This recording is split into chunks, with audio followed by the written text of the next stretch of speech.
Coming up, yesterday was a profitable day, so we get to ring the cash register. So let's rinse and repeat.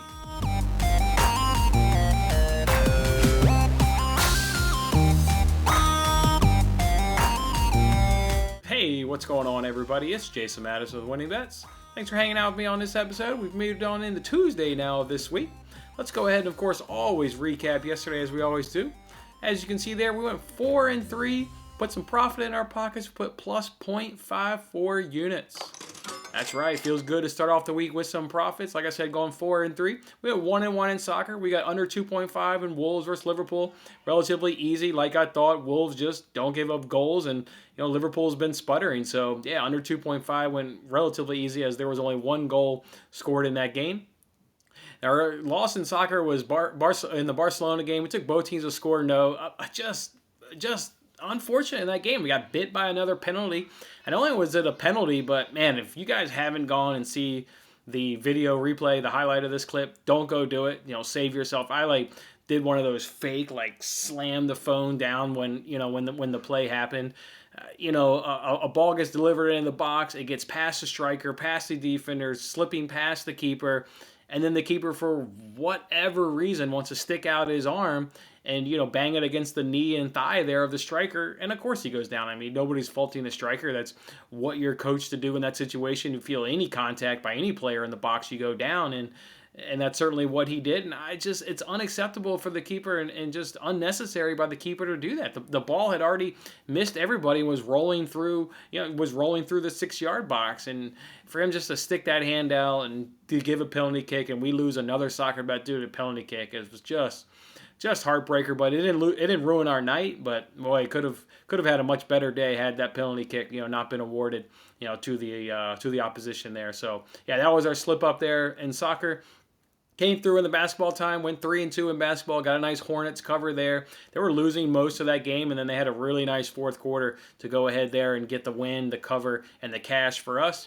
Pacers, on the other hand, against the spread, that did not come through. A competitive first quarter, back and forth, second and third quarter, and then the fourth quarter, the Nuggets started off the fourth quarter with a 14-0 run, and they ended up having a 22-2 run. That was with the Pacers entering the fourth quarter up 4 points. Thought I was looking pretty good. At that point, you essentially got a 9-point lead because you got a plus 5.5, bet in the back of your pocket.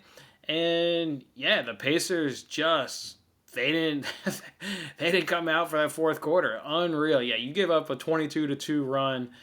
That is certainly lights out. So that was really, really unfortunate there. I thought we were in good position there to go ahead and get that Pacers 5.5. But yeah, that didn't go our way. Then we went 2-1 in NBA player props that night. KCP did his under. That didn't work out well for us. He actually he got 14 points. He didn't have a great night, but he really went off there in that third quarter. So that was ruined there for us. But we did get over Jokic over his point total, so that was nice that he was able to come through in that big run, in that 22-2 run. He chipped in there with a little bit and got up over his point total. And then DeAndre Ayton as well, he got up over his point total. So two centers that we thought had nice matchups, were able to exploit it. And for Jokic specifically, he's now 8-4 for us. So obviously we play all these guys in good matchups. We're not playing anybody that's a reach. We find good matchups, but he seems to be a good one that, when he has a good matchup, like I said, he's 8-4 for us so far on the year cash, and he's doing really, really good for us. So yeah, overall, a good day. We're never going to be mad at profit. That's what we try and do here, is we try and turn out profit, and that's what we did Monday. Went 4-3 and plus 0.54 units in your pocket. Speaking of NBA players that have been good to us, I don't know if you guys saw the news, CJ McCollum. He's back, baby. He's off the injury list. He's probably going to go ahead and get some play tonight. We're not going to go ahead and play him his first game back, from a foot injury. We don't know if he's going to be on any minutes restrictions or limits there. So, yeah, not going to play him. Want to see what he does for a game or two. Not really his performance. I mean, guys can obviously have good nights, bad nights. We're not going to read too much in his performance. I'm more interested in his minutes. What's his usage going to be? So that's what I'm going to be looking forward to over the next couple games. And then, depending on how they're playing him, yeah, we'll look to get right back up into the CJ McCollum prop bet market. You guys remember before he went down with that foot injury, we were 6-1 cashing bets on CJ McCollum, so he did really, really good for us there. Let's now move it over, guys, now to the NBC Sports Predictor app. We've got some money to give out. We started off in the soccer league. ST the Great went ahead and took home the prize. They were 28. Love that he got 28 points. Love it even more that his avatar there is Leonardo DiCaprio, because on Twitter, he is the meme for gambling Twitter. He represents gambling Twitter on Twitter more than anybody. So love this guy's avatar there. So yeah, good job, ST the Great. You know the deal. All you need to do is hit me up on Twitter. Go ahead and drop me that PayPal information, and I'll go ahead and drop you $20. Good job, everybody. Real good, solid week there. As you can see, there was a 26 and a 24 and a few 22. So, guys were right there within striking distance. Just SC the Great came through there. So, yeah, don't forget, we'll compete again this weekend for another, or actually, I don't think there is a contest this weekend, because the Premier League, I think, is involved in the FA Cup. There's a couple Premier League games for teams not in the FA Cup. I think this is an FA Cup weekend. So, yeah, there may not be a contest this weekend. So, well, yeah. So we'll just come back to that. Anyways, let's move it over now to the golf contest. 3 people with a 70. 3 people came in with a 70. Really good score there. Why Say Why got 70. K Barsby got 70. And Kush Delight there got 70. So we've got 3 names up in the hat. Let's draw one out, and let's see who's going to win the $20. Good performance. I did shitty. I told you guys. I had Roy McIlroy winning that thing. Look at all the 60s, though. That was a close contest. Lots of 60s right behind, so a lot of people were ready to pounce. Where's the... Yeah, okay. I was only feeling 2 in my hand. We couldn't quite get that third one. All right, let's see who it's going to be. Here we go. Let's do this one right here. Why Say Why takes the $20. Why Say Why. Just like ST the Great, all you got to do is hit me up on Twitter. Drop me that PayPal information, and I'll go ahead and drop you $20 in return. Good job, everybody. There is a golf tournament this weekend. I do know that. It's the Honda Classic. I've already researched it. Started to put together the notes and the video for that one. That one, though, is a bunch of slappies going at it. Because, the Players' Champion is basically like a major championship, at least the way it's kind of treated, even though it's not a major. So all the big boys take off. So, boy, when I was doing the research for that, it is like, if you don't know golf, if you're just a casual fan, it's kind of like back in the day. You ever seen that movie Major League? Real funny ass movie there about the Cleveland Indians. But I remember there's a scene there of the 2 guys sitting at the bar, and they've got the newspaper, and they're reading the roster invites and the spring trainings, and one of them looks at the other ones and he goes, "Who the hell are these guys?" Yeah, that's about what it's like this weekend on the NBC Sports Predictor app for the Honda Classic. If you're not just a diehard golf guy, it's like, who the hell are these guys? And they got some ugly numbers in doing the research. I mean, one guy had been cut 6 tournaments in a row. I mean, these are slappies on the PGA Tour. But, hey, we can win $50,000 and somebody else can win $20. So, yeah, let's play and let's win. Speaking of winning and giving out money, don't forget we got the ESPN March Madness bracket that I'm going to go ahead and do, giving away $75 to the person who can finish in first, $50 to the second place finish, and third place will get $25. That's how we'll do the breakout there. So don't forget, it's on ESPN. The name of the group is called Winning Bets. No password needed. Just do a search for Winning Bets. You can go ahead and join it. I think I saw there's already like 10 or so people in it. So kind of like these NBC Sports Predictor games, you're only probably going to get 15, 20 people in that group. So got a real good chance. I'll guarantee I'll probably finish last. You guys know I haven't given you guys a college basketball bet all season long because I don't bet on college basketball and don't follow college basketball. So I'm sure I'll be bringing up the rear, but I want you guys to do really good and hook you guys up with some money. You guys deserve it, and I appreciate all the support. All right, speaking of free money, FanDuel's giving out free money. Spread the Love is back, baby, for the NCAA tournament.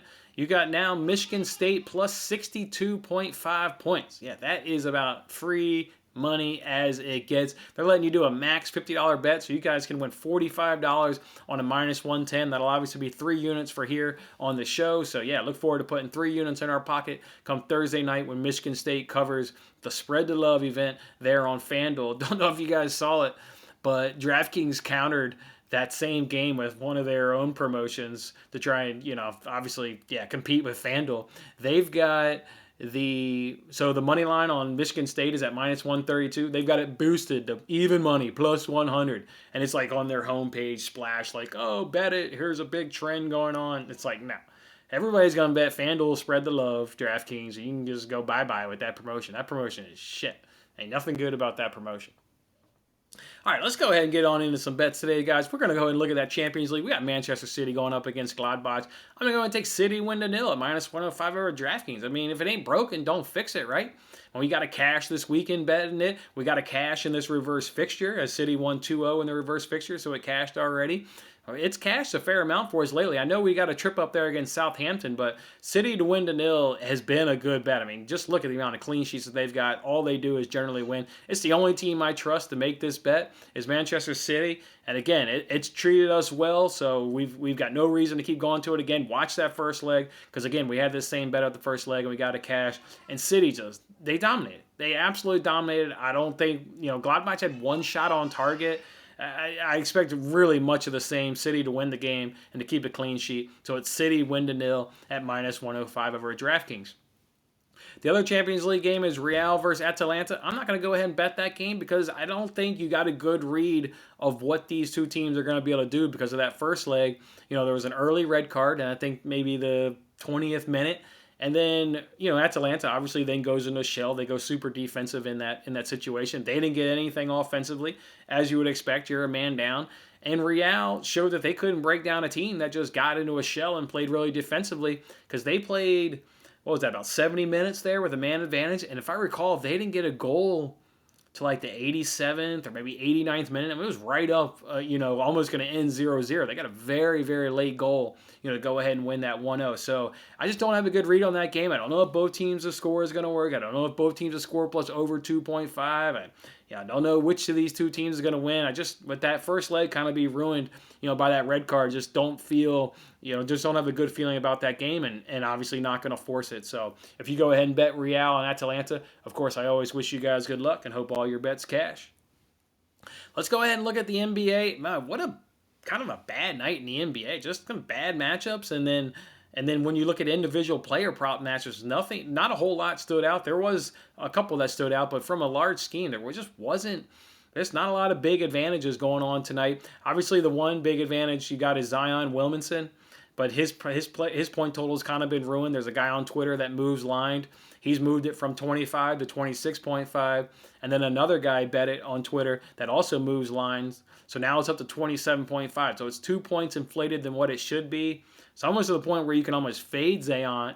It's gotten elevated so much, but certainly not going to fade Zion. You guys remember I showed you guys kind of our record with player props, and Zion's been really good to us. So that's not a player I want to fade one bit. So yeah, I think it's gotten a little too high. I wanted to bet that, and just didn't beat the guys that moved lines to it. So not going to go ahead and bet that. The other thing I like is, and there's no player props, and we may pull the trigger later, is the Atlanta Hawks are going up against the Rockets, and we know the Rockets cannot defend in the interior. I would like Capella and Collins both in that game, but yeah, the sports books just haven't populated the numbers on any of the Hawks players, or they have some players, but they actually don't have the paint players, the big guys, so...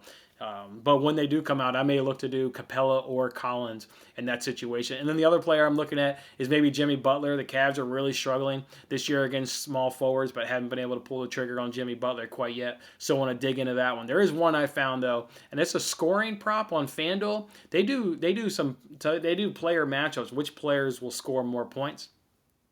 I'm going to go and take Jaylen Brown over Jason Tatum at plus 124. I was between this and just fading Jason Tatum, but Jason Tatum is at 23.5, which is fine. It's under his average, which I kind of didn't like because his average is 25. So the sportsbooks know that Jason Tatum has a difficult matchup, like I'm about to tell you guys here in this breakdown. So they already lowered his point total. So I thought about going under it.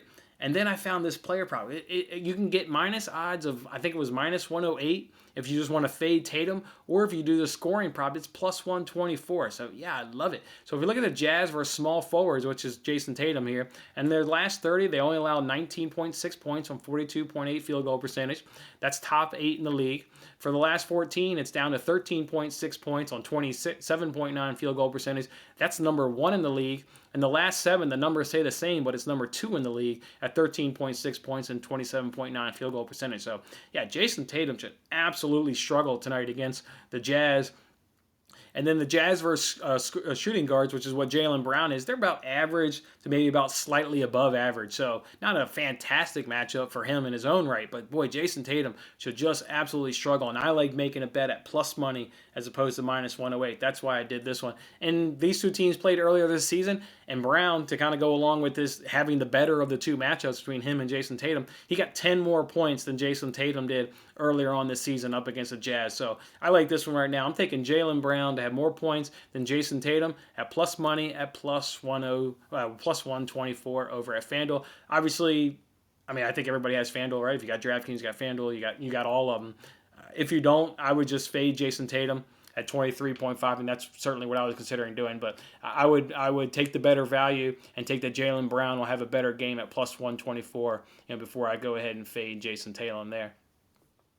Otherwise, guys, other than, keeping my eye on Butler and keeping my eye on, the Atlanta Hawks, big players, that's about all I'm really going to do tonight in the NBA. Just not a matchup on the, not a slate, and not the NBA slate doesn't have a lot of great matchups, whether it's, like I said, against the spreads or really, the player prop market. So we'll just kind of take it easy. We'll bet that soccer game. We'll bet this one NBA player prop, and we'll hope to go 2-0 on today and carry those profits on into Wednesday's action. We'll put in some more bets.